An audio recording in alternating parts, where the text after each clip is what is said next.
সূরা ইউসুফের আয়াত নম্বর 28-এ আল্লাহ রাব্বুল আলামিন নারীর যে ছলনা যে কত ভয়ঙ্কর ও মারাত্মক হতে পারে সেই কথাই তুলে ধরছেন।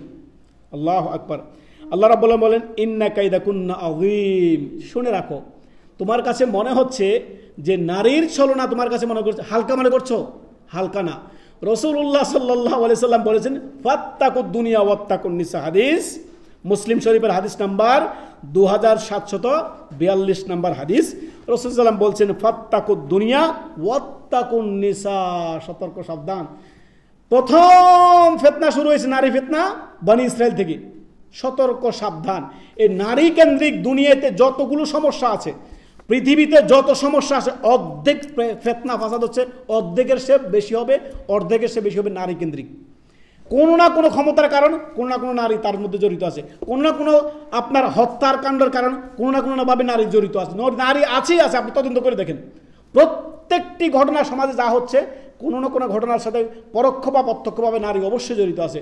এই জন্যই আল্লাহ রাব্বুল আলামিন এই সূরা ইউসুফের 28 নম্বরে আল্লাহ তাআলা বলেন, ইন্না কাইদাকুন্না আযীম। নারীর চলনা, নারীর দুষ্ট নারীর চলনা আযীম, ভয়ঙ্কর, অত্যন্ত ভয়ঙ্কর। সতর্ক সাবধান থাকিও। আর রাসূল সাল্লাল্লাহু আলাইহি ওয়াসাল্লামের হাদিস, বুখারী মুসলিমের হাদিস, বুখারীতে হাদিসটি আসছে 5096 আর মুসলিম শরীফ হাদিস আসছে 2740। নবী সাল্লাল্লাহু আলাইহি সাল্লাম বলেন, মা তারাকতু বাদি ফিতনাতান আদাররা আলা রিজালি মিনান নিসা। শোনো, সতর্ক সাবধান। ও আমার যুবক ভাইয়েরা, তোমার জন্য দুষ্ট নারীর ফাঁদ। সতর্ক সাবধান।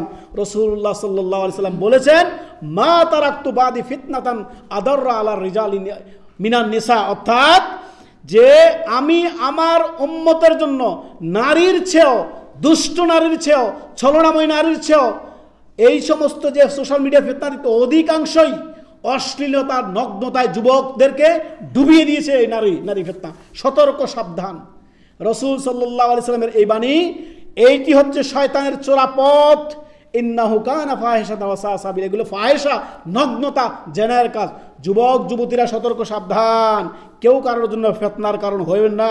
আল্লাহ রাব্বুল আলামিন আমাদেরকে সকল প্রকার ফিতনা থেকে রক্ষা করুন। আল্লাহ